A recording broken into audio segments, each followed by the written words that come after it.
Bago ka magdesisyon ngayong araw, may tanong ako sa iyo.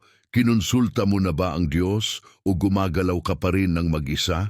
Maraming beses tayong kumilos ng mabilis, pumipili, nagpaplano, nagsisimula, pero hindi muna tinatanong ang Panginoon. At sa huli, nagsisisi tayo, nagkakamali tayo, nasasaktan tayo. Ngunit sa Kawikaan 3:22, malinaw ang sinabi ng Diyos.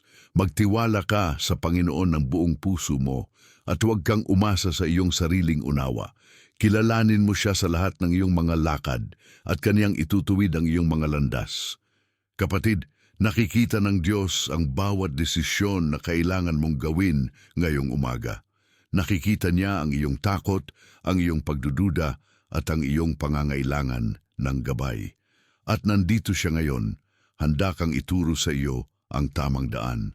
Sa awit 22:8, ipinangako niya, tutulungan kita at tuturuan, ituturo ko sa iyo ang daan na dapat mong lakaran. Kaya bago ka gumawa ng anumang hakbang, bago ka pumili, bago ka magdesisyon, gawin muna natin ang panalangin ito. Sapagkat ang mga desisyon na ginawa kasama ang Diyos ay hindi nabibigo. Ang mga hakbang na ginabayan niya ay patungo sa pagpapala, proteksyon at tagumpay. Handa ka na bang makinig sa mensahe ng Diyos para sa iyo ngayong umaga? Sa oras na ito ng umaga, yakapin natin ang presensya ng Diyos na nakakakita ng lahat. Lumapit tayo sa Kanya na may pusong bukas, sapagkat alam nating ang Panginoong Hesus ay naghihintay upang pagpalain tayo at pagalingin ang ating mga sugat. Hindi siya tumitigil sa pagmamasid sa ating bawat hakbang, sa bawat luha na pumapatak, sa bawat panalangin bumubulong mula sa ating puso. Ngayong umaga, may mensahe ang Diyos para sa iyo. Nakikita kita, minamahal kita, at nais kitang pagpalain. Huwag matakot, sapagkat ang kanyang awa ay walang hanggan, at ang kanyang plano para sa iyo ay mas dakila kaysa sa iyong maiisip. Makinig sa tinig ng Panginoon na nagsasabing hindi ka nag-iisa sa iyong pakikibaka, at hindi ka kailanman pababayaan ng Diyos na may wagas na pag-ibig. Panginoong Hesus, sa simula ng araw na ito, inialay ko sa iyo ang aking buong pagkatao. Alam kong nakikita mo ang bawat alalahanin na bumabalot sa aking isipan, ang bawat desisyon na kailangan kong gawin at ang bawat takot na kumukubkob sa aking kalooban. Ikaw ang Diyos na nakakakita ng lahat, ang Alpha at Omega, ang simula at wakas ng lahat ng bagay. Kaya naman sa harap mo, inilalantad ko ang aking kahinaan at ang aking pangangailangan sa iyong gabay. Huwag mo akong bayaang maglakad ng mag-isa sa landas na ito, kundi samahan mo ako sa bawat yapak, sa bawat pagpili, sa bawat sandali ng araw na ito. Gabayan mo ang aking puso at isipan upang ang lahat ng aking ginagawa ay para sa iyong kaluwalhatian at para sa kabutihan ng aking kapwa. Diyos na makapangyarihan, salamat sa pag-asa na binibigay mo sa akin sa umaga na ito. Kahit maraming hamon ang naghihintay, naniniwala ako na ang iyong plano ay perpekto. Tulad ng sabi sa awit 139:2, kilala mo ang aking pagkakaupo at pagtayo, nauunawaan mo ang aking iniisip mula pa sa malayo. Kapatid, pakinggan natin ang katotohanan ito. Ang Diyos ay lubos na nakakaintindi sa atin. Walang sekreto sa ating buhay na hindi niya alam, walang sakit na hindi niya nararamdaman, at walang pangangailangan na hindi niya napapansin. Kaya naman, sa Kanya tayo magbukas ng ating mga puso ngayong umaga.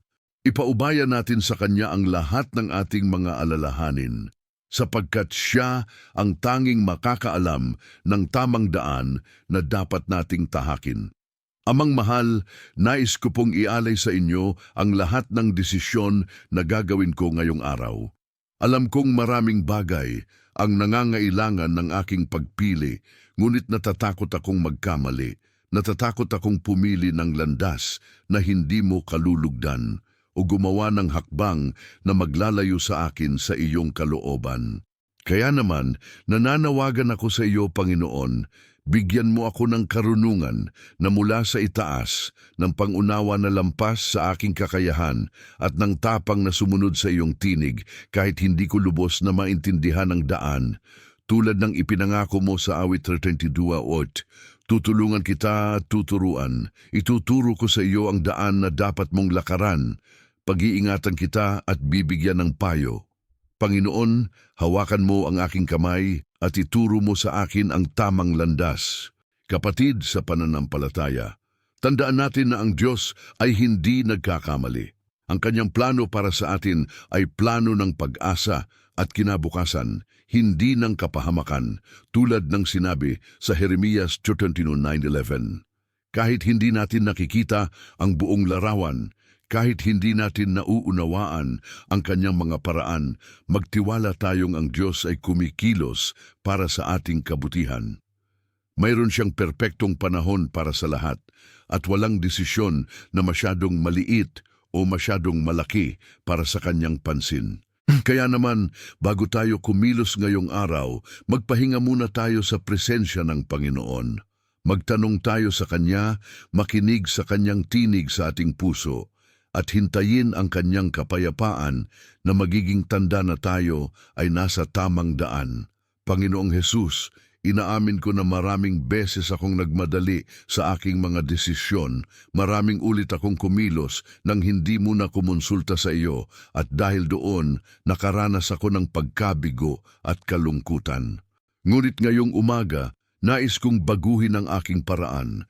Nais kong magsimula ang araw na ito sa panalangin, sa pakikinig sa iyo, at sa paghiling ng iyong basbas sa lahat ng aking gagawin. Huwag mo akong bayaang mahulog sa parehong pagkakamali. Ituro mo sa akin ang daan ng karunungan at bigyan mo ako ng puso na handang sumunod kahit na mahirap. Alam kong ang iyong daan ay hindi palaging madali, ngunit ito ang daan na patungo sa tunay na buhay, sa tunay na kagalakan, at sa tunay na kapayapaan. Diyos ng liwanag, nababalot ako ng dilim ng pagdududa ngayong umaga. Hindi ko alam kung saan ako dapat pumunta, kung ano ang dapat kong piliin o kung paano ako magsisimula. Ngunit naniniwala ako sa salitang sinabi mo sa Juan 8:12. Ako ang liwanag ng sanglibutan. Ang sumusunod sa akin ay hindi lalakad sa kadiliman, kundi magkakaroon ng ilaw ng buhay. Panginoon, maging ilaw mo ako sa gitna ng dilim na ito. Patnubayan mo ang aking mga hakbang, liwanagan mo ang aking landas, at ipakita mo sa akin ang direksyon na dapat kong tahakin. Huwag mo akong hayaang maligaw sa kagubatan ng pagkalito at takot. Sa halip, dalhin mo ako sa lugar ng katiyakan, ng seguridad, at ng kapayapaan na mula lamang sa iyo. Kapatid, naririnig ba ninyo ang tinig ng Panginoon ngayong umaga? Sinasabi niya sa atin na huwag tayong mag-alala sa bukas, sapagkat sapat na ang bawat araw sa sariling mga suliranin nito. Sinasabi niya na huwag tayong matakot, sapagkat siya ay kasama natin. Sinasabi niya na magtiwala tayo sa Kanya ng buong puso at huwag umasa sa ating sariling pangunawa.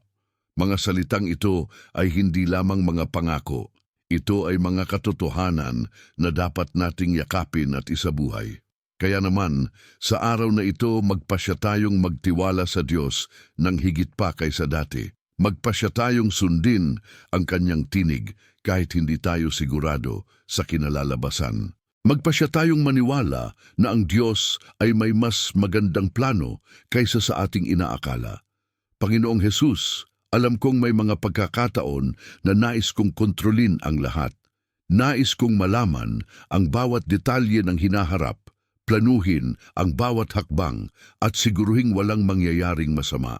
Ngunit sa kabila ng lahat ng ito, natatanto ko na hindi ako Diyos. Hindi ko hawak ang bukas. Hindi ko kontrolado ang mga pangyayari at hindi ko kayang magligtas ng aking sarili. Kaya naman ngayong umaga, sumusuko ako sa iyo. Inialay ko sa iyo ang aking pagnanais na kontrolin ang lahat at hinihingi ko sa iyo na ikaw na ang maging Panginoon ng aking buhay. Ikaw na ang gumawa ng mga plano. Ikaw na ang magbukas ng mga pintuan at ikaw na ang maghanda ng daan.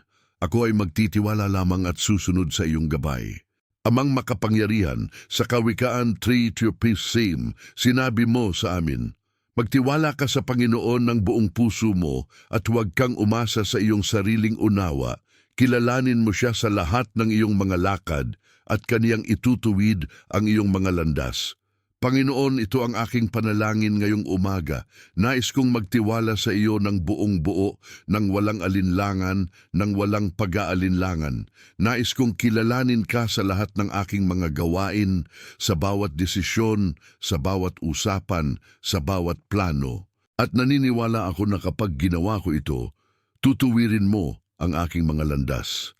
Aakayin mo ako sa tamang direksyon, ipapakita mo sa akin ang tamang daan, at bibigyan mo ako ng tagumpay na lampas sa aking inaasahan. Kapatid sa pananampalataya, huwag nating kalimutan na ang Diyos ay nakakakita ng lahat. Nakikita niya ang ating mga motibo, ang ating mga intensyon, at ang ating mga pinakamalalalim na pagnanasa. Hindi natin siya madadaya at hindi tayo makakapagtago sa kanyang presensya. Ngunit sa halip na maging sanhi ng takot, dapat itong maging sanhi ng ginhawa. Sapagkat kung nakikita niya ang lahat, ibig sabihin ay nauunawaan niya rin ang lahat. Nauunawaan niya kung bakit tayo nahihirapan, bakit tayo nag-aalinlangan, at bakit tayo natatakot. At sa kabila ng lahat ng ito, minamahal niya pa rin tayo ng wagas. Kaya naman, ngayong umaga, magbukas tayo ng ating mga puso sa Kanya. Hayaan nating makita niya ang lahat, ang maganda at ang pangit, ang mabuti at ang masama, at magtiwala tayong hindi niya tayo hahatulan, kundi pag-aarugain at pagagalingin. Panginoong Hesus, nais ko pong ialay sa iyo ang lahat ng takot na nararamdaman ko ngayong umaga. Takot na magkamali, takot na mabigo, takot na mapahiya, takot na masaktan. Lahat ng mga takot na ito ay pumipigil sa akin na kumilos, na magdesisyon at na magtiwala. Ngunit naniniwala ako sa salitang sinabi mo sa 2 Timoteo 1:7, sapagkat hindi naman tayo binigyan ng Diyos ng espiritu ng takot, kundi ng kapangyarihan at pag-ibig at pagpipigil sa sarili. Panginoon, palitan mo ang aking takot ng tapang, ang aking pag-aalinlangan ng pagtitiwala, at ang aking kalituhan ng kalinawan. Bigyan mo ako ng espiritu ng kapangyarihan upang harapin ang mga hamon ng araw na ito ng may kumpiyansa at pananampalataya. Diyos ng kagalingan, alam kong maraming sugat ang dala ko sa aking puso. Mga sugat mula sa nakaraan, mga sakit na dulot ng pagkabigo, at mga pait na resulta ng maling desisyon. Lahat ng ito ay bumabalot sa aking kalooban at pumipigil sa akin na magtiwala muli. Ngunit ngayong umaga nananawagan ako sa iyo, pagalingin mo ang aking pusong sugatan. Damhin mo ang mga luha na hindi pa naluluha. Yakapin mo ang mga bahaging hindi pa nakaka-move on, at alisin mo ang mga tanikala ng nakaraan na nag-uusig pa rin sa akin hanggang ngayon. Bigyan mo ako ng sariwang simula, ng bagong pag-asa at ng lakas na muling magtiwala sa iyong mga plano para sa akin. Kapatid, naway malaman natin ngayong umaga na ang Diyos ay hindi lamang nakakakita, siya rin ay kumikilos. Hindi siya isang Diyos na nag-oobserba lamang mula sa kalangitan at hindi gumagalaw. Hindi. Ang ating Diyos ay isang Diyos na aktibo, na tumutulong, na nag-iinterbensyon sa ating mga buhay. Nakikita niya ang ating pangangailangan at dumarating siya upang tumulong. Naririnig niya ang ating mga panalangin at sumasagot siya sa tamang panahon. Kaya naman, huwag tayong mawalan ng pag-asa. Magtiwala tayong kumikilos ang Diyos sa likod ng mga eksena. Inihahanda ang lahat para sa ating kabutihan at bubukas ang mga pintuan na walang sinuman ang makakapagbukas maliban sa Kanya. Darating ang himala sa ating buhay, naniniwala ako rito at dapat tayong maniwala rin. Panginoong Hesus, sa pagtatapos ng unang bahagi ng panalangin ito, nais ko pong pasalamatan ka sa pagkakataong ito na makapag-usap sa iyo. Salamat sa iyong awa na walang kapantay, sa iyong pag-ibig na walang hanggan, at sa iyong mga pangako na hindi kailanman nabibigo. Ngayong umaga, narito ako sa iyong harapan, naghihintay ng iyong gabay, nakaasa sa iyong karunungan, at umaasang pagpapalain mo ang lahat ng aking mga desisyon. Huwag mo akong pabayaan, Panginoon. Samahan mo ako sa buong araw na ito, mula simula hanggang wakas, at gawing instrumento ang aking buhay para sa iyong kaluwalhatian, sa ngalan ng Ama, at ng Anak, at ng Espiritu Santo. Amen. Sa pananampalataya, sa pagtatapos ng panalangin ito, nais kong hilingin sa iyo na huwag mong hayaang matapos lamang dito ang pagpapala na natanggap mo ngayong umaga. Ang panalangin ito ay hindi lamang para sa iyo, kundi para rin sa lahat ng nangangailangan ng gabay ng Diyos sa kanilang mga desisyon at buhay. Kaya naman, kung nakaramdam ka ng kapayapaan, kung narinig mo ang tinig ng Panginoon sa iyong puso, kung naramdaman mo ang kanyang presensya habang tayo ay nananalangin, hinihikayat kita na pindutin ang pindutang like o guste sa video na ito. Hindi ito simpleng pag-click lamang, kapatid. Ito ay paraan upang ipamahagi ang panalangin ito sa mas maraming tao, upang mas marami pang puso ang makarinig ng mensahe ng pag-asa, ng pag-ibig at ng karunungan na mula sa Diyos. Ang bawat pag-like mo ay tumutulong upang ang panalangin ito ay makarating sa mga taong nag-iisa, sa mga taong nalilito, sa mga taong nangangailangan ng direksyon mula sa Panginoon. At higit pa riyan, kapatid, ibahagi mo ang video na ito sa iyong mga kaibigan, sa iyong pamilya, sa iyong mga kasamahan sa trabaho, sa iyong mga grupo, sa social media. Isipin mo ang mga taong kilala mo na nangangailangan ng panalangin ngayong umaga, yung mga taong may mabibigat na desisyon, yung mga taong takot na magkamali, yung mga taong walang alam kung saan pupunta. Ikaw ay maaaring maging instrumento ng Diyos upang dalhin sa kanila ang mensaheng ito. Ang simpleng pagbabahagi mo ay maaaring magbago ng buhay, maaaring magdulot ng liwanag sa dilim, maaaring maging simula ng himala sa kanilang buhay. Kaya huwag kang mag-atubiling ibahagi ito, sapagkat sa paggawa mo nito, ikaw ay nagiging kasangkapan ng Diyos sa pagpapalaganap ng kanyang salita at ng kanyang pag-ibig. Kapatid, nais ko ring anyayahan kang bumaba sa comment section at iwanan doon ang iyong mga kahilingan sa panalangin. Mayroon ka bang pinagdarasal? Mayroon ka bang daing na nais mong iabot sa Panginoon? Mayroon ka bang pangangailangan na gusto mong ipaubaya sa Kanya? Isulat mo ito sa comments at magtiwala na ang Diyos ay naririnig ka. Ang comment section na ito ay hindi lamang isang espasyo sa internet. Ito ay isang altar, isang lugar kung saan ang mga puso ay nagkakaisa sa panalangin, kung saan ang mga panalangin ay umaakyat sa Diyos tulad ng insenso. At bilang tanda ng iyong pananampalataya, nais kong hilingin sa iyo na mag-iwan ng mensaheng ito sa comments. Panginoon, sa umaga na ito, umaasa ako sa iyong gabay sa lahat ng aking desisyon. Ito ay isang pagpapahayag ng pananampalataya, isang deklarasyon na ikaw ay nagtitiwala sa Diyos kahit hindi mo nakikita ang buong landas. At kung hindi ka pa subscribe sa channel na ito, kapatid, ngayon na ang oras upang gawin mo iyon. Pindutin ang subscribe button at i-activate ang notification bell upang hindi ka makaligtaan ng mga bagong panalangin na aming inihahain araw-araw. Bakit mahalaga ito? Dahil ang bawat umaga ay may sariling hamon at kailangan natin ng palaging pag-alaala sa presensya ng Diyos. Ang channel na ito ay hindi lamang isang koleksyon ng mga video.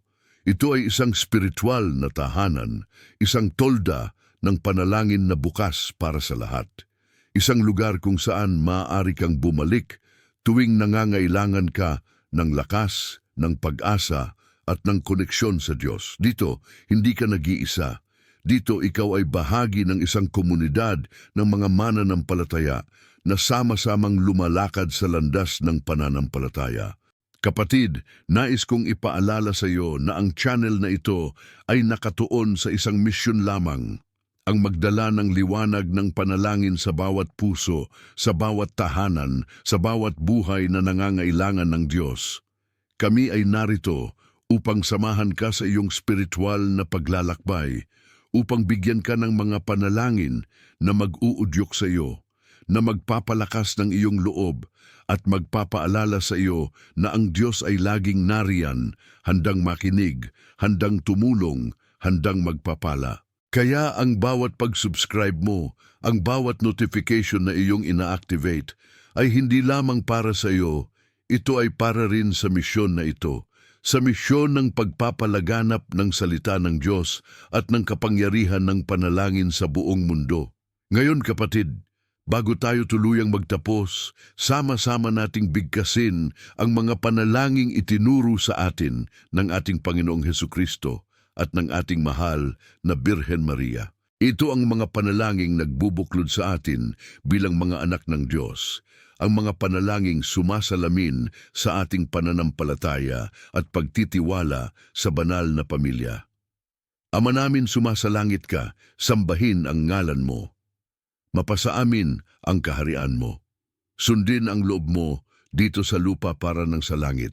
Bigyan mo kami ngayon ng aming kakanin sa araw-araw at patawarin mo kami sa aming mga sala para ng pagpapatawad namin sa nagkakasala sa amin.